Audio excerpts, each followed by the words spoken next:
گلے کا اسے اس طرح جگانے کے لیے آنا معمول کی بات نہیں تھی۔ اسے عام طور سے حبیبہ تائی بیدار کرنے آیا کرتی تھی۔ دروازہ کس نے ان لاک کیا؟ اسے یکدم حیرت ہوئی، کیونکہ وہ دروازہ لاک کر کے سویا کرتی تھی۔ اس نے اٹھنا چاہا مگر اسے اپنا بدن کچھ بھاری محسوس ہوا۔ وہ ٹھیک سے اٹھ نہیں پا رہی تھی۔ اسے اپنی آنکھیں بھی بھاری محسوس ہوئیں۔ اسے ہر چیز دھندلی لگ رہی تھی۔ اس نے پردے ہٹ جانے کی وجہ سے کمرے میں آنے والی روشنی پر غور کرنا چاہا۔ سورج کی کرنیں بھی دھندلی سی تھیں، شاید اس کا مطلب تھا ابھی زیادہ وقت نہیں ہوا تھا۔ اس نے بدقت دوسری جانب گردن موڑی۔ دیوار پر وال کلاک نصب تھا، 11:30۔ اتنا زیادہ وقت بھی نہیں تھا کہ گلے اسے جگانے چلی آتی۔ کیا محسوس کر رہی ہو؟ گلے اب اس کے قریب چلی آئی تھی۔ اس نے ہاتھ بڑھا کر خود پر پڑا کمبل ہٹانا چاہا اور تبھی اسے احساس ہوا کہ اس کا بازو بھی طریقے سے ہل نہیں پا رہا، اور تبھی اس پر یہ انکشاف ہوا کہ اس کی کلائی کی پشت پر کچھ گڑا تھا۔ اس کے اعصاب جو گلے کو دیکھ کر تن سے گئے تھے یکدم ڈھیلے ہو گئے۔ ایک بار پھر اس نے سوچا، گزری رات میں اس پر بیتنے والا سب کچھ تصویروں کی طرح اس کے سامنے گھومنے لگا۔ اس نے گولیاں پھانکی تھیں، اور وہ کیا محرکات تھے جنہوں نے اسے گولیاں پھانکنے پر مجبور کیا تھا۔ سب کچھ اسے یاد آنے لگا۔ گزرے واقعات ایسے تصورات میں پھدکنے لگے جیسے سوچ سیڑھیاں اترتی ہے۔ ڈیول مر گیا تھا، حالانکہ وہ اسے صرف نصیحت کرنا چاہ رہی تھی۔ اس کی وجہ سے ایک ننھا معصوم پلہ جان سے ہاتھ دھو بیٹھا تھا۔ اس کی وجہ سے بہت سے لوگوں کو تکلیف پہنچتی رہتی تھی، حالانکہ وہ ان سب سے محبت کرتی تھی۔ وہ انہیں جان بوجھ کر تکلیف نہیں دیتی تھی۔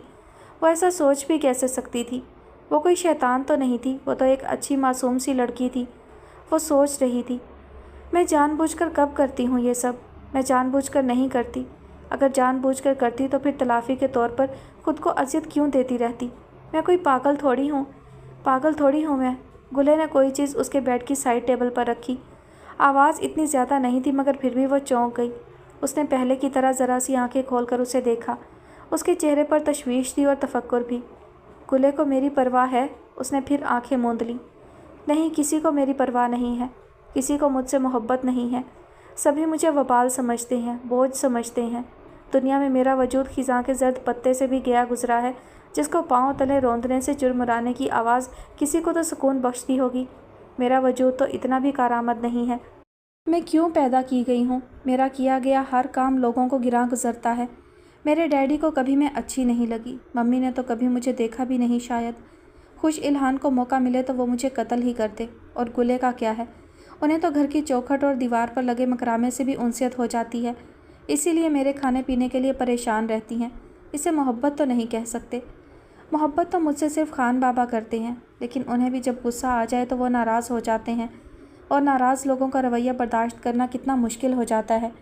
کیا میں ہمیشہ مشکلوں میں ہی گھری رہوں گی؟ کیا میری زندگی میں کبھی کوئی آسانی نہیں ہوگی؟ تو پھر اس زندگی کا میں کیا کروں؟ اچھا نہیں ہوگا کہ اس زندگی کو ختم ہی کر دیا جائے، تباہ و برباد کر دیا جائے، آگ لگا دی جائے، بھاڑ میں جھونک دیا جائے، جہنم واصل کر دیا جائے، ہونے کو نہ ہونا کر دیا جائے۔ وہ سوچ کے پاتال میں دھنستی جا رہی تھی۔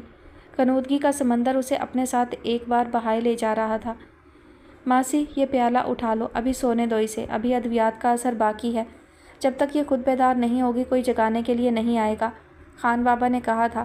اس نے ہوش و حواس سے بیگانہ ہونے سے پہلے یہ جملہ سنا تھا۔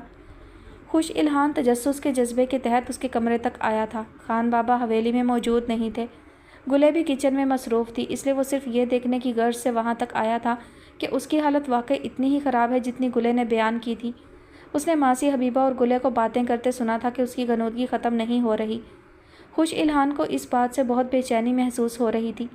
یہ بات تو ان سب کو ہی اچنبے میں ڈال رہی تھی کہ آخر ایک کتے کے پلے سے ایسی کیا محبت پیدا ہو گئی تھی کہ اس نے خود کو بیمار کر ڈالا تھا۔ لیکن خوش الہان کو یقین تھا کہ وہ جھوٹ اور مکر کر رہی ہے۔ اسی تجسس کے ہاتھوں مجبور ہو کر وہ اس طرف آ گیا تھا۔ کمرے کا دروازہ بنا آواز کے کھل گیا تھا۔ کمرے میں ہلکی روشنی بھی تھی مگر وہ خود بستر پر لیٹی ہوئی تھی۔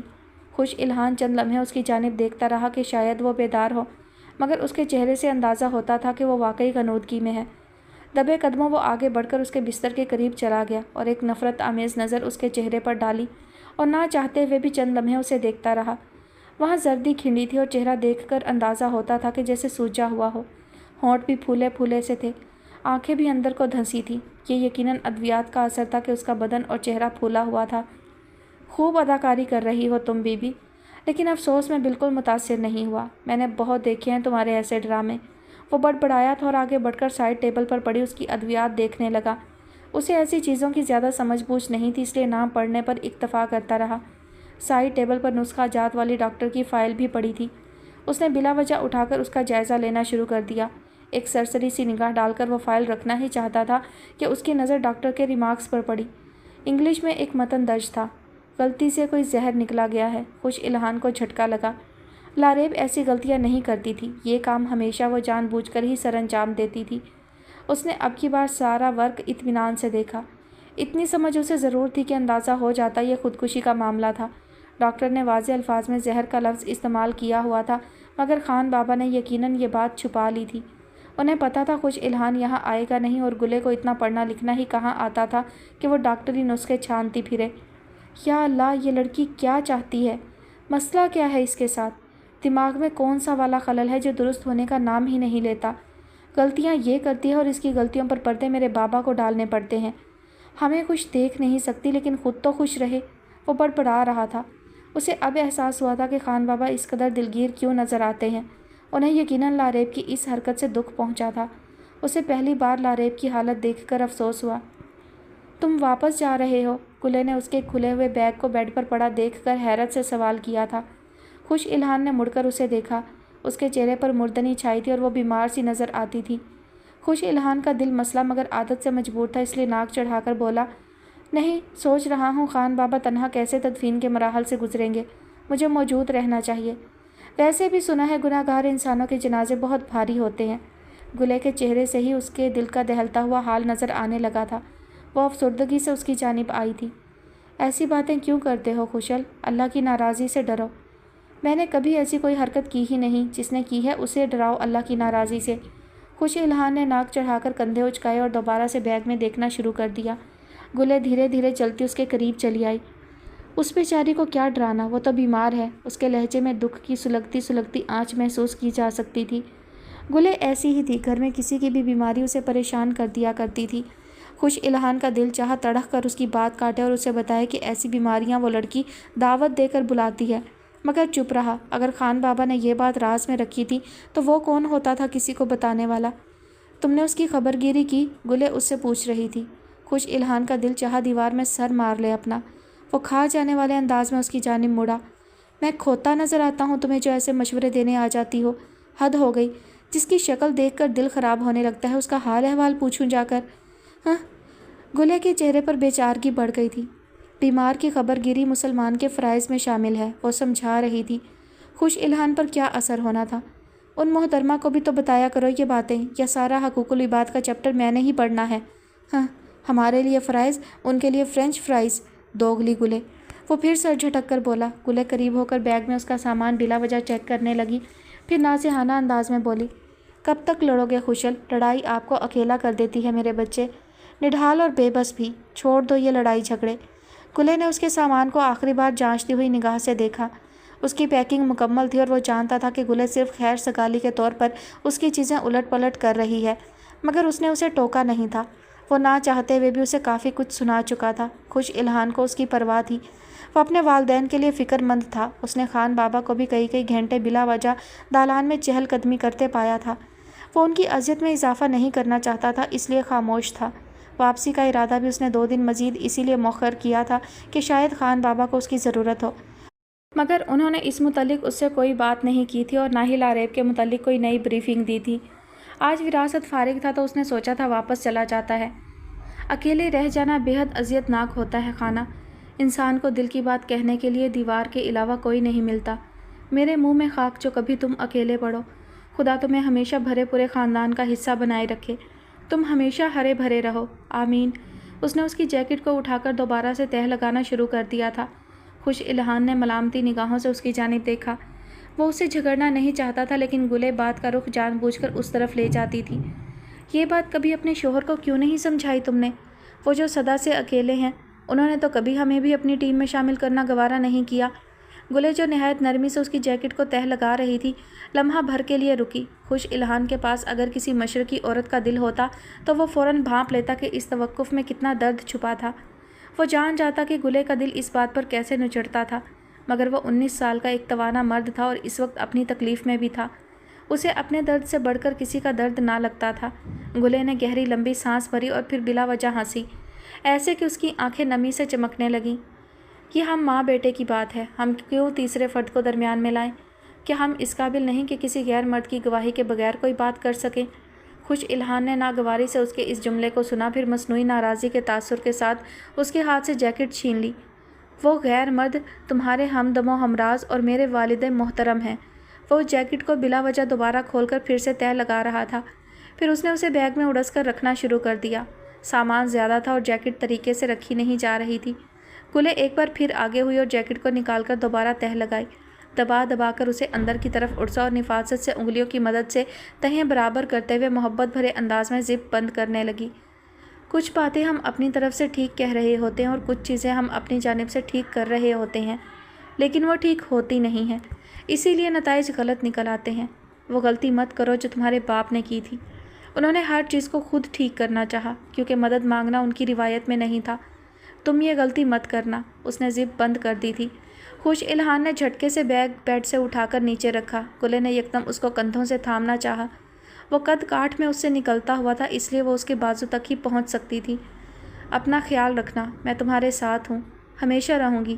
تم نا امید مت ہو۔ جو خراب ہو جاتا ہے اسے ٹھیک کیا جا سکتا ہے، جو ٹوٹ جاتا ہے اسے مرمت کیا جا سکتا ہے۔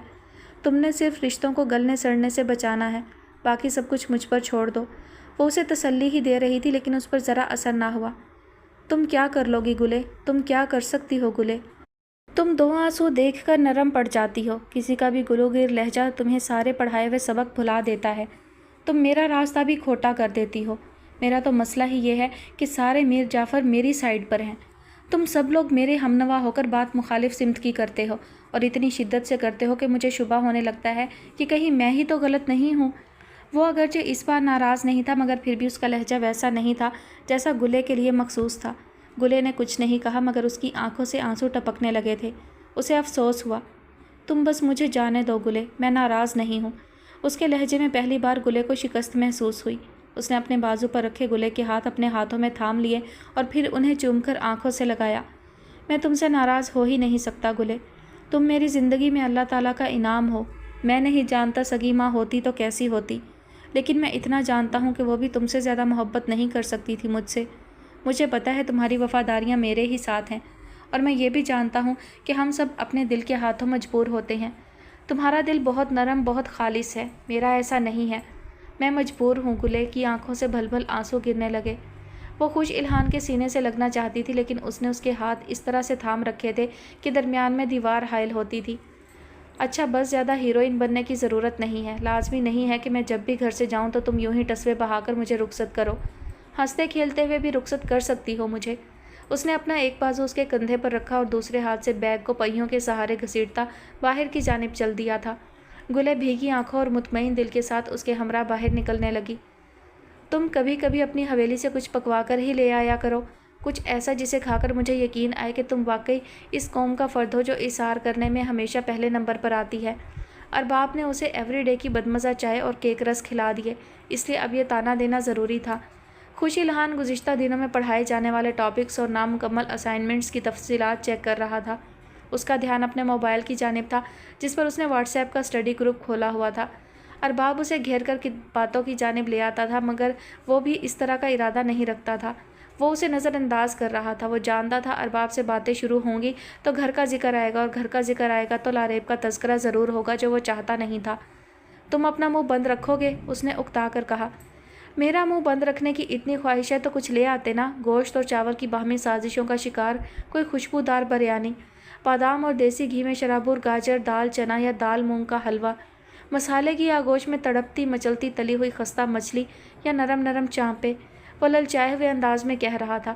خوش الہان نے ناپسندیدگی سے اس کے للچائے ہوئے انداز کو دیکھا۔ تمہارا دل نہیں کرتا کہ تمہارے دوست تمہاری سخاوت کی داد دیں، تمہارے اثار کو سراہیں، تمہاری دریا دلی کی تعریف کریں؟ وہ اس کے چہرے کی جانب دیکھتے ہوئے سوال کر رہا تھا۔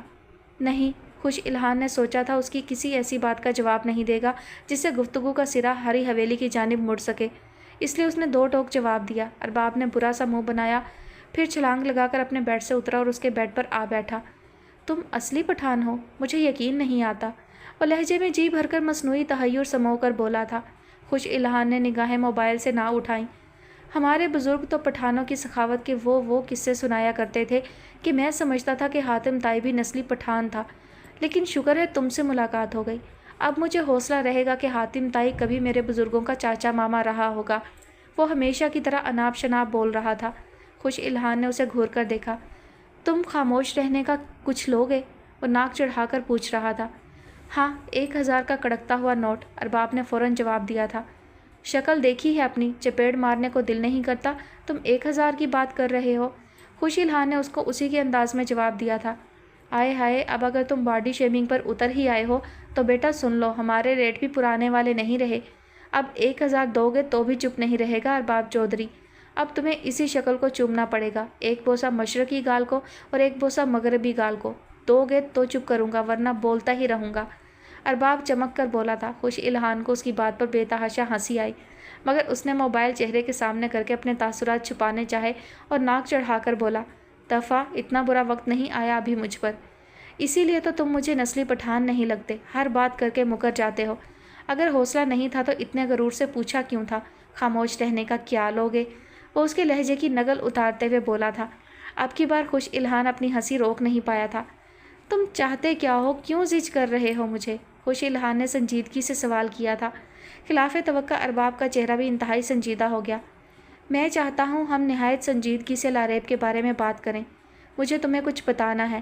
خوش الہان کے چہرے کے تاثرات بدلے۔ پلیز ارباب، خدا کا واسطہ، میں پہلے ہی گھر سے انتہائی بیزار ہو کر آیا ہوں، تم یہاں بھی مجھے سکون سے رہنے نہیں دینا چاہتے تو بتا دو، میں کہیں اور شفٹ ہو جاتا ہوں، لیکن اس موضوع پر مزید کوئی بات نہیں ہوگی، وہ دو ٹوک انداز میں بولا تھا۔ ارباب اس کے چہرے کی جانب بغور دیکھ رہا تھا۔ صرف ایک بار اور خوش الہان، آخری بار، پرامس، اس کے بعد تم نہیں چاہو گے تو میں اس کا نام بھی نہیں لوں گا۔ ایسا بردباری اور سنجیدگی میں لپٹا التجائیہ انداز اس نے پہلے کبھی نہیں اپنایا تھا۔ خوش الہان کچھ کہہ ہی نہ پایا۔ وہ میری بڑی بہن تھیں مگر سوتیلی، میری امی ان سے سخت نفرت کرتی تھیں اور وہ بھی میری امی کو ذکر پہنچانے کا کوئی موقع ہاتھ سے جانے نہ دیتی تھیں۔ ارباب نے کہنا شروع کیا تھا۔ ہماری عمروں میں کافی فرق تھا، یعنی جب میں نے ہوش سنبھالا تو ان کی شادی کو چند سال گزر چکے تھے، لیکن ان کی گھریلو حالات کبھی خوشگوار نہیں رہے تھے۔ شادی کے چند دن بعد ہی ان کے شوہر نے انہیں گھر سے نکال دیا تھا۔ وہ ہمارے ہی ساتھ رہتی تھیں اور میری امی سے بھی ان کے کافی جھگڑے ہوتے تھے۔ مسئلہ یہ تھا کہ ان کے خاوند انہیں مجبور کرتے تھے کہ وہ ابا جی سے اپنے حصے کی زمین مانگیں، تبھی وہ انہیں اپنے ساتھ واپس لے جائیں گے، جبکہ ہماری طرف سب اس بات کے خلاف تھے۔ تم جانتے ہو خوش الہان، ہم زمینداروں کے ہاں زمین کا درجہ معشوقہ سے 2 درجہ آگے ہوتا ہے۔ ابا جی زمین دینا نہیں چاہتے تھے کیونکہ میرے بڑے دونوں بھائی اس امر کے سخت خلاف تھے۔ وہ آپا کے سگے بھائی لیکن میرے سوتیلے بھائی ہیں۔ وہ تب تک صاحب اولاد ہو چکے تھے۔ ان کی شادیاں آپا کی شادی کے کچھ عرصہ بعد ہی ہوئی تھیں۔ ان کے اپنے 2 بیٹے ہیں جو اب گورنمنٹ کالج لاہور میں ہوتے ہیں۔ تم ان سے ملے ہوئے ہو؟ وہ اسے یاد کروا رہا تھا۔ خوش الہان نے اس بات میں سر ہلایا۔ میں نے ہوش سنبھالنے کے بعد گھر کا ماحول عجیب ہی دیکھا تھا۔ آپا بہت باروب سی خاتون تھی جو سارے گھر پر قابض دکھائی دیتی تھی۔ میری امی اور بھابھیوں سے ان کے جھگڑے معمول کی بات تھی۔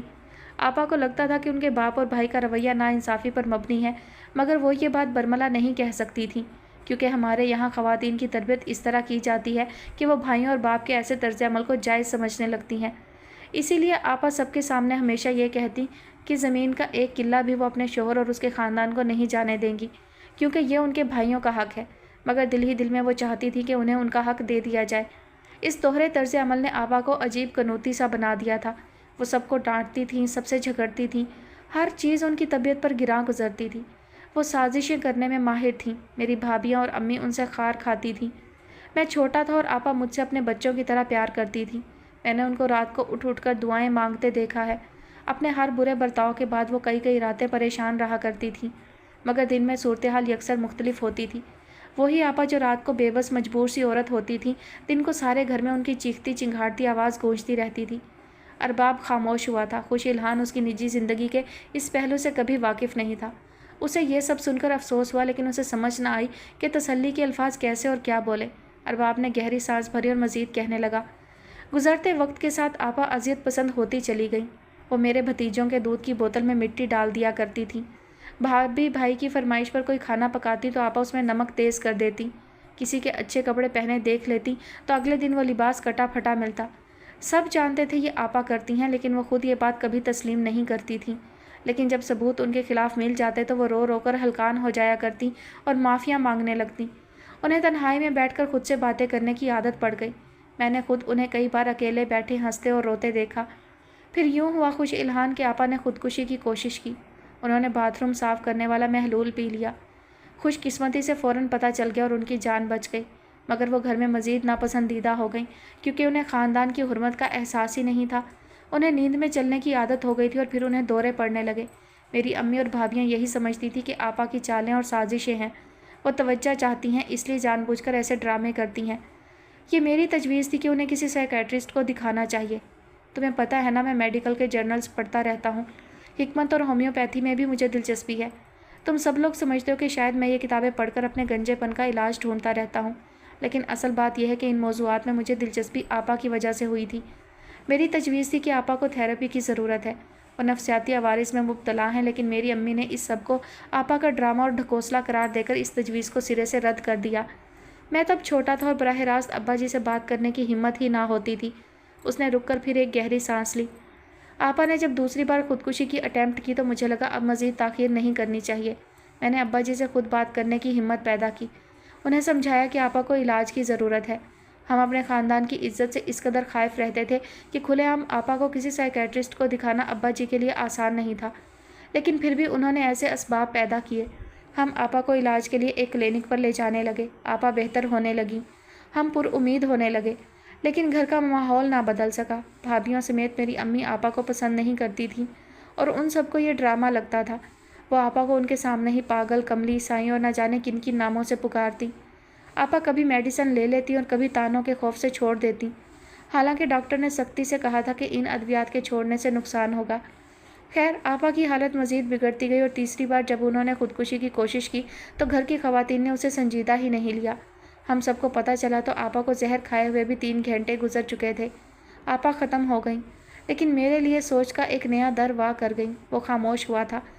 نفسیاتی عوارض ایک حقیقت ہے، جیسے کسی بھی بیمار شخص کو علاج، تیمارداری اور ہمدردی کی ضرورت ہے، نفسیاتی عارضہ میں مبتلا شخص کو بھی ایسے ہی علاج، تیمارداری اور ہمدردی درکار ہوتی ہے۔ اس کے اگلے جملے نے خوش الہان کو باور کروایا کہ وہ کیا کہنا چاہ رہا تھا، اور تبھی ساری گفتگو میں اس کی دلچسپی بالکل ختم ہو گئی۔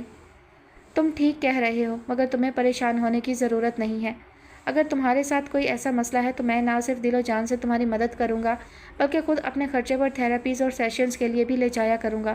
خوش، وہ اپنی جگہ سے اٹھتے ہوئے حتمی انداز میں بولا، مسئلہ میرا نہیں، اس کا ہے جس کا نام لینا بھی تم پسند نہیں کرتے۔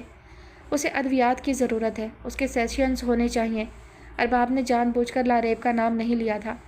میں اس بارے میں بات نہیں کرنا چاہتا، خوش الہان 2 ٹوک لہجے میں بولا۔ ارباب اس کی شکل دیکھ کر رہ گیا۔ کیا یہ تمہارا آخری فیصلہ ہے؟ اب کی بار وہ کچھ نہیں بولا، لیکن اس کا انداز یہ باور کروانے کو کافی تھا کہ وہ اس سے زیادہ کچھ نہیں کر سکتا، اور سب کچھ سمجھتے ہوئے بھی اس موضوع میں ویسی دلچسپی نہیں لے سکتا جیسی ارباب چاہتا ہے۔ ارباب نے کندھے اچکائے اور اپنی جگہ سے اٹھ کھڑا ہوا۔ ٹھیک ہے بٹ گرام کے لگڑ بگے، مجھے پتہ ہے تم متاثر نہیں ہوئے۔ آؤ پھر کوئی فلم دیکھ کر آتے ہیں، کوئی ایسی فلم جس میں سب کچھ اچھا ہوگا، ہیرو کسی فرشتے سے کم نہیں ہوگا، کچھ غلط دیکھتا ہوگا نہ سنتا ہوگا، کسی کو بھی پریشانی میں دیکھ کر اس کے سارے خلیے مدد مدد کی گردان کرتے ہوئے پھڑپھڑانے لگتے ہوں گے، اور ہیروئن دودھ کی دھلی اجلی اجلی ہوگی۔ وہ اپنے بوڑھے باپ کی دوائی خریدنے کے لیے بار میں ڈانس کرتی ہوگی اور پارٹ ٹائم میں ڈرگز بیچتی ہوگی، مگر ہیرو کو پھر بھی اس کی معصومیت کا یقین آ جائے گا۔ جب یہ فلم دیکھ کر تمہارا دل بہل جائے گا تو پھر واپس آ کر ہم دوبارہ ان لوگوں کی باتیں کرنے کی کوشش کریں گے جن کے حالات ناموافق رہے اور جن کی قسمت نے کبھی ان کا ساتھ نہ دیا۔ اپنا جملہ مکمل کر کے وہ بنا اس کی جانب دیکھے کمرے سے باہر نکل گیا تھا، جبکہ خوش الہان اپنی جگہ پر کھڑا اس کے الفاظ پر غور کرتا رہا۔ ارباب جو کر گیا تھا وہ طنز نہیں تھا، بلکہ طنز کی یلغار تھی۔ کمینہ، وہ ناک چڑھا کر بڑبڑایا تھا۔ اس کی اور خدیجہ کی آشنائی بہت جلد گہری دوستی میں بدل گئی تھی اور اس کا کریڈٹ خدیجہ کو ہی جاتا تھا۔ وہ نہ صرف زندہ دل اور ہنسمکھ تھی، بلکہ اسے دل جیتنے کا ہنر بھی آتا تھا۔ وہ زہرا جیسی کم کو سنجیدہ لڑکی کو بھی باتیں کرنے پر اکسا لیا کرتی تھی۔ اس روز دوران درس بھی وہ دونوں اکٹھی بیٹھی تھیں، لیکن خدیجہ مسلسل شکوہ کناں تھی۔ تم اپنے ساتھ میرے لیے جگہ کیوں نہیں رکھتی ہو؟ یہی بات ہوئی تھی ہمارے درمیان کہ ہم ایک ساتھ بیٹھیں گے، تمہیں اندازہ ہی نہیں میں نے منال کی کتنی منتیں کر کے اسے یہاں سے اٹھایا ہے۔ خدیجہ کی آواز بہت دھیمی تھی۔ اس نے اسے پہلے اشارے سے مخاطب کیا، پھر مزید قریب ہو کر بیٹھ گئی تھی۔ اس کے چہرے پر ناراضی نہیں تھی مگر شکوہ ضرور تھا۔ زہرا نے اپنے مخصوص سادہ سے انداز میں آنکھیں اٹھا کر اسے دیکھا، پھر سر ہلا کر کہنا چاہا کہ اس نے جگہ رکھنے کی کوشش کی تھی مگر ہاتھ میں ابھی بھی قرآن پکڑا تھا اور وہ جھوٹ نہیں بولنا چاہتی تھی، اس لیے اس نے بھی اسے اشارے سے مزید بات کرنے سے روکا تاکہ سامنے بیٹھی سندل بی کے بیان کو غور سے سنا جا سکے۔ سندل بھی جب کبھی فراغت سے ان کے پاس بیٹھتی تھی اور قرآن یا احادیث کے اسباق نہیں ہو رہے ہوتے تھے تو ان کی گفتگو ایسے موضوعات کے گرد گھومتی تھی جو بالخصوص تزکیہ نفس وغیرہ کے گرد گھومتے تھے۔ لڑکیاں ایسی نصیحتوں سے جلدی بور ہو جایا کرتی تھیں، لیکن سندل بی کے روب کی وجہ سے خاموشی سے سنتی رہتی تھی۔ تم جان بوجھ کر مجھے اپنے ساتھ نہیں بٹھاتی، تم مجھے سہیلی سمجھتی ہی نہیں ہو، حالانکہ میں نے تمہیں اپنی پکی سہیلی بنا لیا ہوا ہے، مگر تم مجھے ذرا اہمیت نہیں دیتی نا۔ خدیجہ نے بنبھناتی ہوئی آواز میں ایک اور شکوہ کیا تھا، جبکہ سندل بی کی آواز میں اتار چڑھاؤ سے اندازہ ہوتا تھا کہ انہیں سرگوشیوں کی آواز صاف سنائی دے رہی ہے۔ زہرا نے خدیجہ کو کوئی جواب دینے کی بجائے ساری توجہ ان کی آواز کی جانب مبذول کی۔ دنیا نور القلوب کے حصول تک آپ کی ہے۔ نور القلوب یعنی وہ نور جس سے دل کو مضبوط، مستحکم اور مطمئن کیا جا سکے۔ اگر آپ کو یہ حاصل ہو جائے تو دنیا آپ کے لیے تمام ہو جاتی ہے، ختم شد۔ آپ اب دنیا کے لیے بیکار ہو چکے ہیں کیونکہ دنیا کو پر نور لوگوں سے کوئی غرض نہیں ہوتی۔ یاد رکھیں وہ لوگ جو دنیاوی خواہشات سے آزاد ہو جاتے ہیں وہ دنیا کے کام کے نہیں رہتے، لیکن وہ خود جس مقام پر پہنچ جاتے ہیں اس مقام تک پہنچنا ہر شخص کے نصیب کی بات نہیں ہوتی۔ وہ خاموش ہوئیں تو تائی شاہدہ بول پڑی، آپ بالکل درست کہہ رہی ہیں سندل بھی، ہمارے سامنے آپ کی روشن مثال موجود ہے۔ آپ کا سراپا جس قدر پر نور ہے، ہمیں احساس ہوتا ہے کہ اللہ کے یہاں آپ کا جو درجہ ہے وہ ہم جیسے گناہ گاروں کو کہاں مل سکتا ہے، ہمیں کب مل سکتا ہے وہ نور جو آپ کے پاس ہے۔ ماشاء اللہ، سبحان اللہ۔ وہ ان کی مدح سرائی کرنے لگی تھیں۔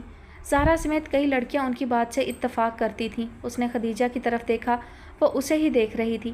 نادانستہ ان دونوں کی نگاہیں ملیں تو خدیجہ نے بلا وجہ طنزیہ انداز میں مسکراتے ہوئے اسے ناک چڑھا کر تائی شاہدہ کی طرف دیکھا۔ وہ پہلے بھی اس بات پر اظہار خیال کرتی رہتی تھی کہ تائی شاہدہ کو چاپلوسی کے سوا آتا کیا ہے۔ اس نے صرف ناپسندیدگی ظاہر کرنے پر ہی بس نہیں کیا تھا بلکہ اس نے زہرا کو آنکھ بھی مار دی۔ زہرا جذبز ہو کر سامنے دیکھنے لگی، اسے یہ حرکتیں چھچھوری لگتی تھیں۔ وہ سندل بی کے بیان پر غور کرنا چاہتی تھی۔ ہمیں بتائیں سندل بی، ہم آپ کے راستے پر چلنا چاہتے ہیں، ہم کیسے آپ کی طرح ہو سکتے ہیں؟ باجی تبسم نے محبت بھرے لہجے میں استفسار کیا تھا۔ مجھ جیسا بننا آسان نہیں ہے، میں نے یہاں تک پہنچنے کے لیے بہت قربانیاں دی ہیں، بہت مشکل مراحل سے گزری ہوں، تم لوگوں کے لیے یہ کرنا ممکن نہیں ہے۔ وہ گہری سانس بھر کر سپاٹ لہجے میں بولیں، پھر ان سب کی جانب دیکھا۔ زہرا مزید الرٹ ہو کر بیٹھ گئی جبکہ خدیجہ کو پھر کچھ یاد آ گیا تھا۔ بتاؤ نا زہرا، تم میری سہیلی ہو نا؟ کل مجھ سے رابعہ اور فاطمہ پوچھ رہی تھی کہ تم زہرا سے بہناپا جوڑتی رہتی ہو اور وہ تمہیں منہ بھی نہیں لگاتی۔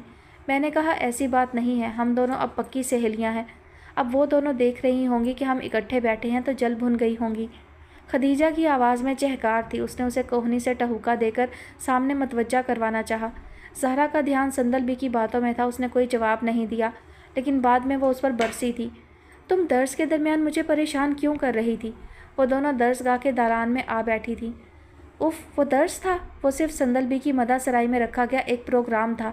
میں ایسے پروگراموں سے بیزار ہو جاتی ہوں، مجھے مزہ نہیں آ رہا تھا۔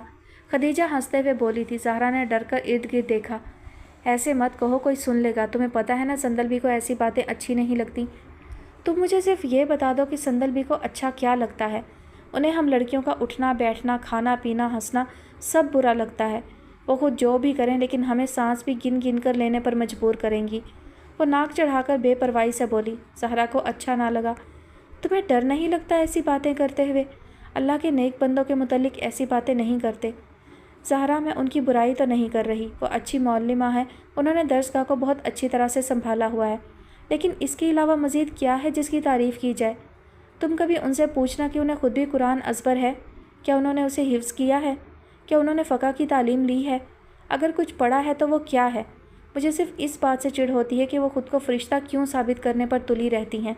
وہ گوشت پوست کی انسان ہی ہے نا، لیکن وہ چاہتی ہیں کہ ہم ان کی ایسی تکریم کریں جیسے وہ کوئی الوہی مخلوق ہے، کوئی بہت ولی اللہ ہے، جنہوں نے ساری زندگی اللہ کے راستے پر چلنے کے لیے مشکلات سہی ہیں، اپنا پیٹ کاٹ کر زندگی گزاری ہے اور مصائب سہے ہیں۔ یہ مجھ سے ہوتا نہیں ہے، مجھے تو اپنی ماں ان سے زیادہ قابل تکریم لگتی ہیں، جو مصائب سہتے سہتے بوڑھی ہو گئی ہیں، مگر ان کی مشکلات ختم ہی نہیں ہوتی۔ وہ چپ ہوئی تھی۔ آج سے پہلے زہرا نے کبھی اس سے اپنی ذاتی زندگی کے متعلق کوئی بات نہ کی تھی۔ دیکھو میں تمہیں بتاتی ہوں، میری امی سارا دن فیکٹری میں پیکنگ کا کام کرتی ہیں۔ میرے چھوٹے بہن بھائیوں کے لیے کھانا بنانے کے ساتھ ساتھ گھر کے باقی کام بھی سر انجام دیتی ہیں، اور پھر ٹھنڈے یخ پانی سے وضو کر کے 5 وقت نماز ادا کرتی ہیں۔ ہمیں نیک بننے کی تلقین کرتے ہوئے یہ تک بھول جاتی ہیں کہ انہیں ساری زندگی نیک بنے رہنے سے کیا فائدہ ہوا۔ رات کو جب میرے بابا ان کو مار پیٹ کر ان کی محنت کی کمائی چھین لیتے ہیں اور اسے ناچنے والی عورتوں پر لٹانے کے لیے میری ماں کو روتا دھوتا چھوڑ کر چلے جاتے ہیں، اور اگلی صبح میری ماں دوبارہ سے ہم بہن بھائیوں کو نیک بنو، نیکی پھیلاؤ کا درس دیتی ہیں، تو میرے دل میں اپنی ماں کے لیے زیادہ عزت پیدا ہو جاتی ہے۔ میں سندل بی کی بھی عزت کرتی ہوں، لیکن جیسی تکریم تم چاہتی ہو یا وہ توقع کرتی ہیں وہ مجھ سے ہوتی نہیں ہے۔ زہرا اس کا چہرہ دیکھ کر رہ گئی۔ اسے سمجھ میں نہ آئی کہ خدیجہ جیسی چلبلی زندہ دل لڑکی سے اس کے حالات زندگی کے متعلق سن کر تسلی کے کیا الفاظ ادا کرے۔ خدیجہ نے اسے اس ٹرانس میں زیادہ دیر رہنے بھی نہیں دیا تھا۔ اچھا خیر تم چھوڑو ساری باتیں، میں تمہیں بتانے والی تھی کہ میں تائی شاہدہ سے بات کی ہے، وہ ہمیں ایک ہی کمرے میں منتقل کر دیں۔ تمہارے کمرے سے تحریم دوسرے کمرے میں جانا چاہ رہی ہے، پھر میں تمہارے کمرے میں آ جاؤں؟ اب تو ہم سہیلیاں ہیں نا پکی والی۔ وہ اندیا ظاہر نہیں کر رہی تھی، صرف اجازت طلب کر رہی تھی۔ اس نے کندھے اچکائے تھے۔ اس کی مرضی کے اگرچہ کوئی حیثیت نہیں تھی، مگر خدیجہ نے اس سے پوچھ کر اسے بہت معتبر محسوس کروایا تھا۔ اس رات وہ اس کے کمرے میں منتقل ہو گئی تھی۔ زہرا کو اب اس کا ساتھ ہر وقت نصیب رہنے لگا تھا۔ وہ جو پہلے اس کی باتوں سے چڑ جایا کرتی تھی، دھیرے دھیرے اس کی باتوں میں گم رہنے لگی۔ موبائل کا چوری چھپے استعمال بھی بڑھنے لگا تھا۔ کہیں جا رہے ہو؟ خوش الہان نے اسے جاگرز کے تسمے باندھتا دیکھ کر سوال کیا تھا۔ ویکینڈ پر وہ اپنے گھر نہیں جاتے تھے تو اکٹھے ہی وقت گزارتے تھے، لیکن درمیان میں تعلقات کشیدہ تو نہیں ہوئے تھے، مگر ارباب چونکہ لاریب کے متعلق باتیں شروع کر دیتا تھا تو خوش الہان اسے نظر انداز کرنے لگا تھا۔ ارباب نے اس کی دیکھا دیکھی جب یہ کرنا شروع کیا تو اسے تب احساس ہوا تھا کہ یہ ٹھیک نہیں ہے۔ ارباب مکمل سائلنٹ موڈ پر چلا گیا تھا۔ وہ اکٹھے کھانا بھی کھاتے تھے، کیمپس بھی اکٹھے جاتے تھے، دوسرے دوستوں کے ساتھ ہنسی مذاق بھی چل رہا تھا، لیکن آپس میں سناٹے کا راج تھا۔ خوش الہان کو اس بات کا افسوس اور اپنے رویے پر شرمندگی تھی۔ اس نے غیر حاضری کے دنوں کا کورس پورا کر لیا تھا، پینڈنگ اسائنمنٹ مکمل ہو گئی تھی، اور حویلی کے کسی امور کے متعلق وہ سوچنا نہیں چاہتا تھا۔ سو ویکینڈ آیا تو خوش الہان نے ارباب کے ساتھ خود ہی تعلقات نارمل کرنے کی غرض سے اکٹھے کھانا کھانے کا پلان بنا لیا، مگر اس کا ارادہ شاید کچھ اور تھا۔ ہاں، اس نے ایک لفظی جواب میں کام نپٹا دیا تھا۔ کہاں؟ خوش الہان کو اگرچہ اس کے سرد رویے کے بعد بار بار مخاطب کرنا اچھا نہیں لگ رہا تھا، مگر پھر بھی اس نے دوسرا سوال کیا۔ ارباب نے اپنے سر پر موجود گنتی کے چند بالوں کی ترتیب درست کرتے ہوئے آئینے میں اس کی جانب دیکھا۔ وہ اسی بات پر خوش ہو گیا تھا کہ خوش الہان اسے بار بار مخاطب کر رہا ہے۔ تم چلو گے؟ خوش الہان نے کچھ دیر سوچا اور پھر یہ پوچھے بنا کہ وہ کہاں جانے کا ارادہ رکھتا ہے، اسبات میں جواب دے دیا۔ ارباب کے چہرے پر خوش آمدیدانہ مسکراہٹ پھیل گئی۔ چل پھر، آج تجھے اپنے خرچے پر مزہ کرواؤں گا۔ خوش الہان اٹھ کر جاگرز پہننے لگا۔ وہ زیادہ سے زیادہ اسے کہاں لے جاتا؟ وہ دونوں ہی اسموکر نہیں تھے، دونوں ہی کو شاعری بھی پسند نہیں تھی، اور نیٹ فلکس موویز دونوں کا کریز تھا۔ ان دونوں نے ایک یوٹیوب چینل بھی بنا رکھا ہے جس پر مواد اپلوڈ کرنے کو بظاہر ان کے پاس کچھ نہیں ہوتا تھا، لیکن تفریح طبع کے لیے اسلام آباد اور راولپنڈی کے گرد و نواح کی ویڈیوز بنا کر اپلوڈ کرتے رہتے تھے۔ پھر دونوں ہی گوشت خور تھے، اس لیے امید تھی کہ خوش الہان بوریت کا شکار نہیں ہوگا، لیکن جب کرائے کی بائک پر وہ I-10 والے راستے پر مڑے تو وہ کچھ چھٹکا، مگر یہ سوچ کر خود کو تسلی دی کہ یہ ممکن نہیں۔ مگر ارباب نے جب بائک عین اس ولا کے سامنے جا کر روکی تو اس کا مزاج برہم ہو چکا تھا۔ میں ان سے نہیں ملنا چاہتا، ان کی شکل بھی نہیں دیکھنا چاہتا، اس نے بائک سے اترتے ہوئے قطعیت سے کہا۔ ارباب نے مصنوعی حیرت سے گردن جھٹکی۔ کیوں؟ وہ نامحرم ہیں؟ وہ اطمینان سے بائک سے چابی نکال کر بیل بجانے لگا تھا۔ خوش الہان اپنی جگہ سے 1 انچ بھی نہ ہلا۔ ارباب گیٹ سے واپس مڑ کر اس کے قریب آیا۔ یار لڑکیوں کی طرح بیہیو مت کیا کرو، مرد کے بچے بنو، وہ کھا نہیں جائیں گے تمہیں۔ اچھے انسان ہیں وہ، انسانوں سے بات کرنے کو ترستے ہیں۔ آج ان سے ہر قسم کا رشتہ داری بھلا کر ملو، تم دیکھنا وہ تمہیں اچھے لگیں گے۔ ارباب کی انتہائی سنجیدہ لہجے میں اسے نصیحت تھی۔ خوش الہان نے چڑھ کر اسے دیکھا، اسے ارباب پر غصہ آنے لگا تھا۔ اس نے اس کا ہاتھ پکڑ لیا اور گیٹ کے قریب لے گیا۔ انکل داؤد اسے دیکھ کر خوش ہوئے، لیکن ارباب کو دیکھ کر بہت زیادہ خوش ہوئے۔ خوش الہان کو چند منٹوں میں ہی اندازہ ہو گیا تھا کہ وہ دونوں آپس میں کافی بے تکلف ہو چکے تھے، اور یہ یقیناً ایک حادثاتی ملاقات کی وجہ سے نہیں تھا۔ انکل داؤد کی گفتگو سے اندازہ ہوتا تھا کہ ارباب ان کے یہاں آتا جاتا رہتا ہے۔ وہ اسے پہلے کی طرح نڈھال بھی نہیں لگ رہے تھے۔ وہ خوش الحان سے زیادہ ارباب کے ساتھ چہک رہے تھے۔ ان کے درمیان باتیں بھی ایسی نوعیت کی ہو رہی تھیں جیسے دو دوست اور ہمنوا آپس میں کرتے ہیں۔ خوش الحان سے بات کرتے ہوئے وہ ہمیشہ پشیمان نظر آتے تھے، جبکہ ارباب کے ساتھ یہ معاملہ نہیں تھا۔ انہوں نے ان کے لیے باقاعدہ کھانے کا اہتمام کیا ہوا تھا، جیسے وہ پہلے سے واقف ہوں کہ وہ لوگ آنے والے ہیں۔ خوش الحان کو یہ سب دیکھ کر سخت حیرانی ہو رہی تھی۔ انکل کسی کام سے اٹھ کر اندر گئے تو ارباب نے فاتحانہ انداز میں اس کی جانب دیکھا۔ وہ ناک چڑھا کر بولا، اب کتنے پرسکون اور مطمئن لگ رہے ہیں۔ ظاہر ہے اپنی بلا ہمارے سر منڈ چکے ہیں، اب انہیں کس چیز کا ڈر اور بے چینی۔ ذرا ان سے پوچھو تو صحیح میرے باپ کو کس طرح ورگلایا تھا۔ ارباب نے گہری نگاہ سے اس کی جانب دیکھا۔ کیا پتہ تمہارے باپ نے انہیں ورگلایا ہو۔ خوش الحان کی پیشانی پر تنفر سے لکیریں نمایاں ہونے لگیں۔ اس نے ابرو اچکا کر اسے گھورا، پھر ناگواری سے بولا، ان کے پاس ایسا کیا ہے کہ میرا باپ یہ حرکت کرے؟ یہ جس جگہ بیٹھے ہو اسے کبھی غور سے دیکھا ہے؟ 5 کروڑ سے کم کے اثاثے نہیں ہیں یہ، اور جس طرح بزرگوار بتا رہے ہیں کہ ساری زندگی دبئی میں خوار ہو کر یہاں آئے ہیں تو یقیناً بینک بیلنس بھی خطیر ہوگا۔ ارباب نے اسے اطلاع دی تھی۔ خوش الحان نے اس کے کندھے پر ایک زوردار دھموکہ جڑ ڈالا۔ خبیث انسان، میرا باپ لالچی نہیں ہے۔ کیا کہہ سکتے ہیں، دنیا میں کیا کچھ نہیں ہو رہا۔ لالچ پیدا ہو جانا کوئی ایسی انہونی بات بھی نہیں۔ انکل داؤد تو آسامی ہے، جبکہ تمہارے ابا کے پاس اس ہری حویلی کے علاوہ ہے ہی کیا، جہاں سیاح نہ آئیں تو تم لوگ مجبور ہو کر ٹوٹی چپلیں مرمت کر کر کے اپنا چولہا جلاؤ۔ وہ لاپرواہی سے بولا تھا۔ خوش الحان ذرا متاثر نہ ہوا۔ ہم پٹھان قوم ہیں محترم، ہمیں مال و دولت سے خریدا نہیں جا سکتا۔ میری بات سن بھائی، میں پٹھان قوم سے نہیں ہوں، مجھے بآسانی خریدا جا سکتا ہے۔ میں خوشی خوشی بکنے کو تیار ہوں۔ ویسے بھی میرے ابا، چاچا، بھائیوں، بھتیجوں میں بٹوارے کے بعد میرے حصے میں 10-5 لاکھ سے زیادہ آنے والا نہیں ہے۔ تم مجھے انکل کو پٹانے دو، کیا پتہ وہ میرے یوٹیوب چینل کے لیے امیر ہونے کے گر بتانے پر راضی ہو جائیں۔ تم مجھے اپنا کام کرنے دو۔ اس سے پہلے کہ خوش الحان اس بات کا کوئی جواب دیتا، انکل کمرے سے نکل کر ان کی جانب آ گئے۔ اس کے بعد وہ تو خاموش ہی بیٹھا ارباب کی منصوبہ بندی کے متعلق سوچتا رہا، لیکن وہ دونوں باہم شعر و شکر گفتگو میں مگن رہے۔ چائے پینے تک وہ انہیں اپنے دبئی کے تجربات بتاتے رہے۔ ان کے کئی ایک دوست بھی وہاں تھے۔ انہوں نے ارباب کو یہ پیشکش بھی کی کہ اگر وہ ڈگری مکمل کر کے دبئی میں جاب تلاش کرنا چاہے تو وہ اس کی مدد کر سکتے ہیں۔ کاش تم نے یہ محنت کچھ عرصہ پہلے کی ہوتی تو آج تم بھی خوش ہوتے اور میں بھی خوش ہوتا۔ واپس جاتے ہوئے خوش الحان نے اسے طنزیہ انداز میں جتایا تھا۔ ارباب نے بائک کی رفتار دھیمی ہی رکھی ہوئی تھی اور سڑک پر بھی ہجوم نہیں تھا، اس لیے اس کی آواز بخوبی سنی جا سکتی تھی۔ میں تو خوش ہی ہوں اور میری دلی خواہش ہے کہ تم بھی خوش رہو، اسی لیے تو میں چاہتا ہوں کہ تم اپنے اور لاریب کے تعلق کے روشن پہلو بھی دیکھو۔ 5 کروڑ کا ولا دیکھ کر بھی تمہارا دل نہیں پگھلا؟ بالکل نہیں، میں اتنا کمینہ نہیں ہوں۔ اس کے لہجے میں قطعیت تھی۔ اس بات کی تو میں بھی گواہی دیتا ہوں، انسان اچھے ہو تم، بس تھوڑے سے ضدی ہو، مگر کیا کر سکتے ہیں، پھول کے ساتھ کانٹے بھی تو ہوتے ہی ہیں نا۔ کر لیں گے برداشت تمہاری ضد بھی، وہ خوشگوار انداز میں بولا۔ خوش الحان نے عقب سے اس کا کان زور سے کھینچا۔ شرافت سے حقیقت اگل تو تم مجھے یہاں کیوں لائے؟ کیا خان بابا نے تمہیں یہ سب کرنے کو کہا تھا؟ ارباب نے گردن ہلائی۔ نہیں باخدا نہیں، یہ میرا آئیڈیا ہے۔ میں چاہتا ہوں تم ان سے ملو، شاید تمہیں یہ سمجھنے میں آسانی ہو کہ وہ کیا حالات تھے جن کی وجہ سے لاریب ایسی سائیکک ہو گئی۔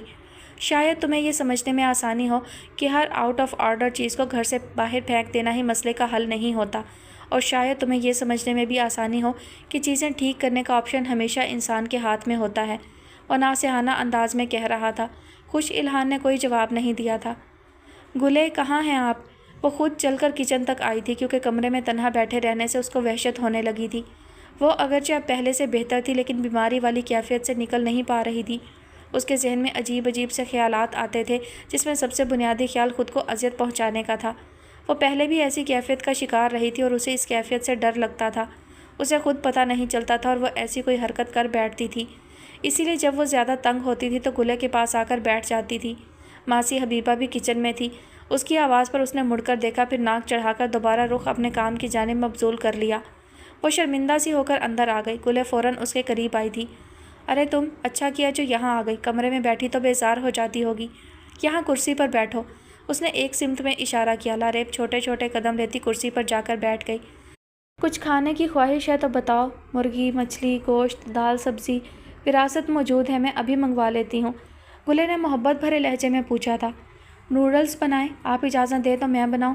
مجھے ایک ہی چیز بنانی آتی ہے، وہ سادہ سے لہجے میں بولی۔ ہاں ٹھیک ہے، تمہیں کوئی اور چیز چاہیے تو بتا دو، میں ابھی وراثت سے منگوا لیتی ہوں، گلے نے کہا تھا۔ ماسی حبیبہ جانے کون سی سرگرمی میں مشغول تھی۔ یہ بات سن کر اس نے ہاتھ میں پکڑا برتن شیلف پر پٹکا اور دھپ دھپ کرتی باہر نکل گئی۔ گلے نے اس کی اس حرکت پر جذبس ہو کر اسے دیکھا مگر منہ سے کچھ نہیں بولی۔ ماسی حبیبہ مجھے پسند نہیں کرتی نا، مجھے پتہ ہے، اٹس نارمل، مجھے کوئی بھی پسند نہیں کرتا، لاریب نے اسی سمت دیکھتے ہوئے کہا جہاں ماسی گئی تھی۔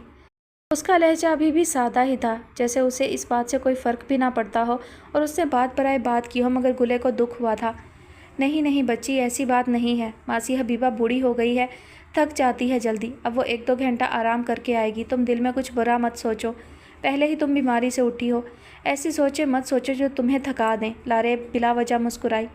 سوچنا اپنی مرضی سے کب ہوتا ہے، سوچ تو خود بخود دماغ پر حملہ آور ہو جاتی ہے اور پھر ساری توانائی کھا جاتی ہے۔ گلے نے بے چارگی سے اس کے سراپے کو بغور دیکھا۔ وہ بہت کمزور ہو گئی تھی، چہرہ مرجھا چکا تھا اور سارے وجود پر لاغر پن کی چھاپ تھی۔ اس سے پہلی بار ملنے والا سوچ بھی نہیں سکتا تھا کہ وہ کس قدر سازشی ذہن کی مالک ہے۔ کیا سوچتی رہتی ہو میری بچی، تمہاری عمر تو خوشکن خواب دیکھنے کی ہے، پھول گلابوں جیسی باتیں کرنے کی ہے، تم کیوں ایسی باتیں سوچتی ہو جو تمہاری توانائی کو ختم کر دیں؟ گلے نے پیار سے اس کے چہرے پر ہاتھ پھیرا۔ اس نے سر اٹھا کر اسے دیکھا۔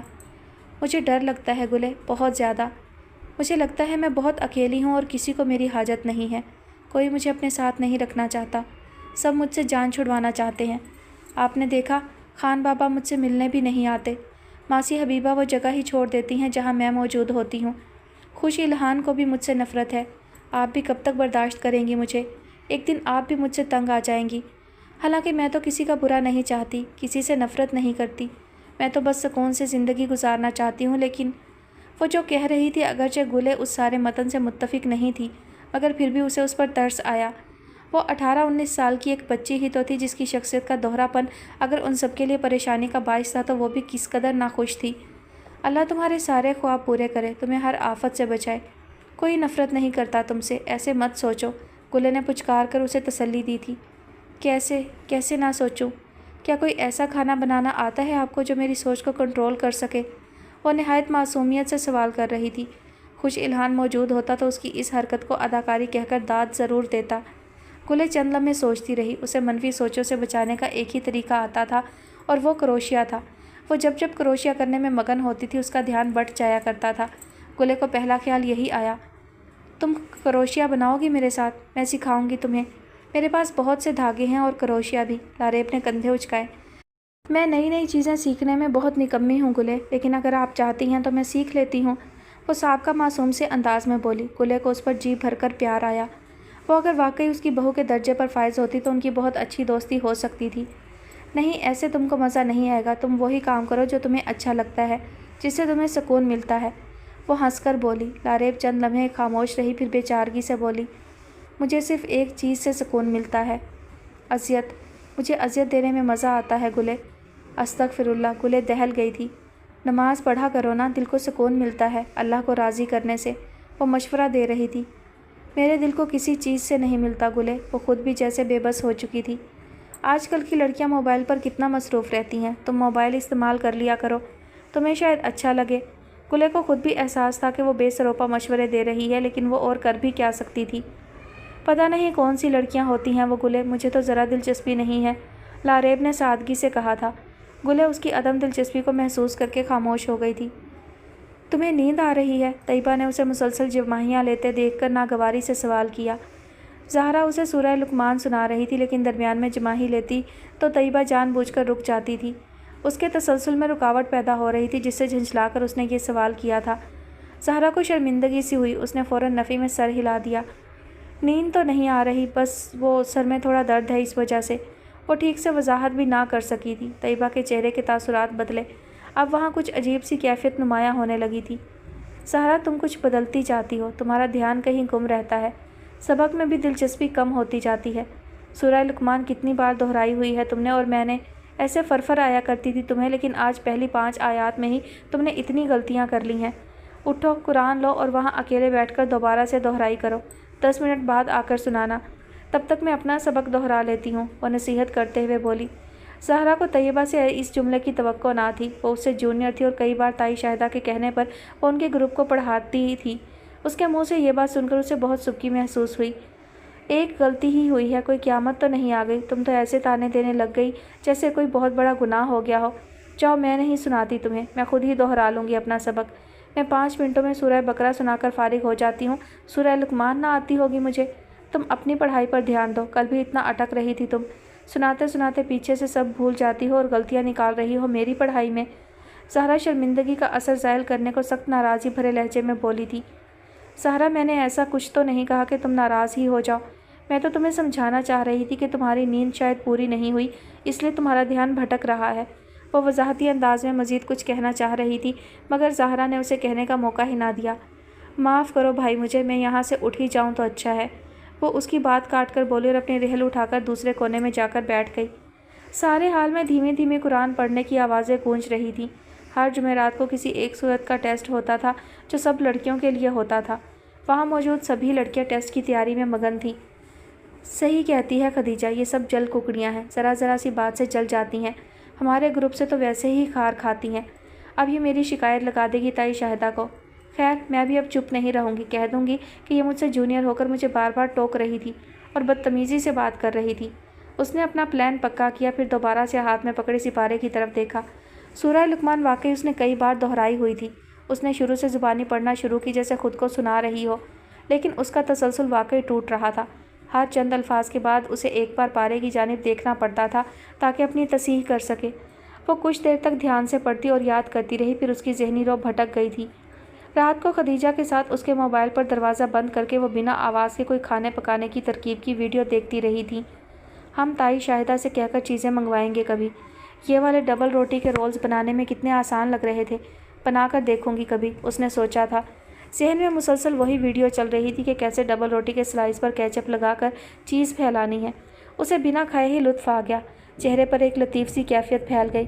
خدیجہ نے اسے لڑکیوں کے ملبوسات بھی دکھائے تھے، سب کے سب اتنے اچھے لگ رہے تھے۔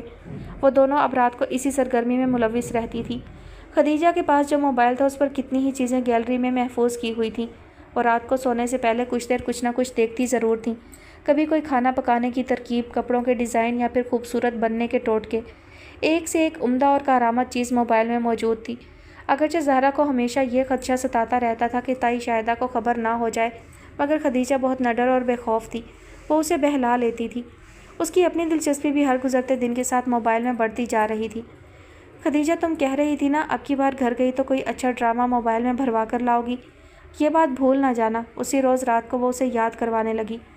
ہاں میں نے سوچا تو تھا، لیکن زہرا مسئلہ یہ ہے کہ ڈرامہ کیسے دیکھ سکیں گے ہم؟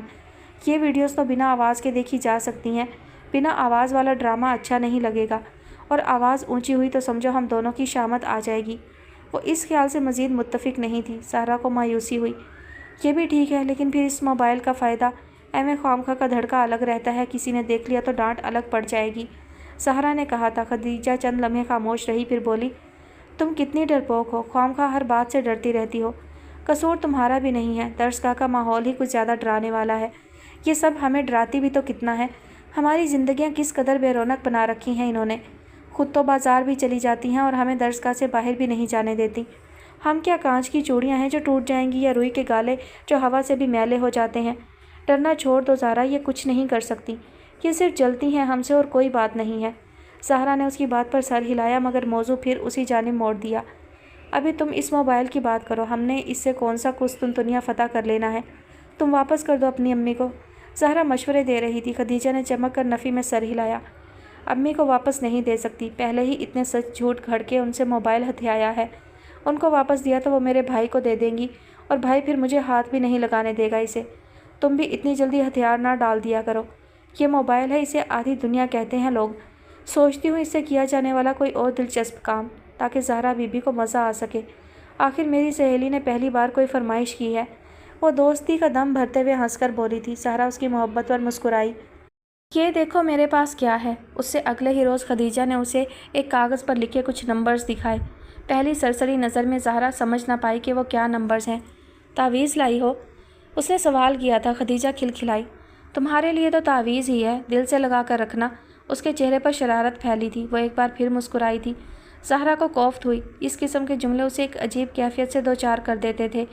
خدیجہ نے کاغذ اس کے سامنے لہرایا۔ پوچھو تو صحیح کیا ہے، وہ اسے اکسا رہی تھی۔ ہاتھ میں دو تو کچھ سمجھ بھی آئے، ایسے کیا پتہ چلے گا، زہرا نے کہا۔ وہ کپڑے پریس کر کے فارغ ہوئی تھی۔ درس گاہ میں سب کوئلوں والی استری سے کپڑے پریس کرتے تھے۔ کام نپٹا کر وہ اسی استری کے گرد ہاتھ سینک رہی تھی۔ خدیجہ نے اس کے سامنے ایک بار پھر کاغذ لہرایا۔ کسی کا فون نمبر لگ رہا ہے۔ زہرا نے بغور دیکھا تو اسے اندازہ ہو گیا تھا۔ واہ، ذہین لڑکی ہو بھائی، اب یہ بھی بوجھ لو کہ کس کا نمبر ہو سکتا ہے۔ خدیجہ بات کو طول دینے میں ماہر تھی۔ تمہاری امی کا؟ زہرا کو یقین تھا کہ نمبر اس کی امی کا ہی ہوگا۔ پگلی، امی کا نمبر تو محفوظ ہے موبائل میں، یہ امی کا نہیں ہے۔ وہ ہنستی جا رہی تھی۔ اسے بے تحاشا ہنسنے کی عادت تھی اور زہرا اس سوچ کے ساتھ بڑی کی گئی تھی کہ لڑکیوں کو بلا وجہ اونچا اونچا نہیں ہنسنا چاہیے۔ خدیجہ کے ساتھ رہنے سے وہ بدل رہی تھی، مگر پھر بھی تربیت کا اثر اتنی جلدی نہیں جا سکتا تھا، اسی لیے وہ ایسی باتوں سے الجھنے لگتی تھی جس میں بلا وجہ ہنسی شامل رہے اور بات کا متن ادھورا رہ جائے۔ ویسے بھی کسی کے فون نمبر میں اسے کیا دلچسپی ہو سکتی تھی؟ دیکھو ایسی شکلیں مت بناؤ، میں اتنی مشکل سے گیٹ پر رکھے رجسٹر سے تمہارے لیے نکال کر لائی ہوں اور تم بیزار شکلیں بنا کر مجھے دیکھ رہی ہو، اس نے چڑھایا۔ تم اتنی پہیلیاں کیوں بوجھنے لگتی ہو؟ صاف صاف بتاتی کیوں نہیں کس کا نمبر ہے؟ زہرا کو ابھی بھی کوئی دلچسپی محسوس نہیں ہوئی تھی۔ اسی حویلی والے کا جس کو دل دیا ہوا ہے تم نے، جس کے خواب دیکھتی ہو دن رات، وہ ہنستے ہوئے بولی، لیکن زہرا ساکت رہ گئی تھی۔ ریڑھ کی ہڈی میں عجیب سی سنسناہٹ شروع ہوئی تو کانوں کی لو پر جا کر ختم ہوئی۔ اس کا چہرہ سرخ ہو گیا تھا۔ خدیجہ کتنی اللہ والی تھی، اسے اس کے دل کی خبر کیسے ہو گئی تھی؟ کیا کہہ رہی ہو؟ مجھے نہیں چاہیے کسی کا نمبر، فضول میں ہی۔ اس سے بات بھی نہیں ہو پا رہی تھی۔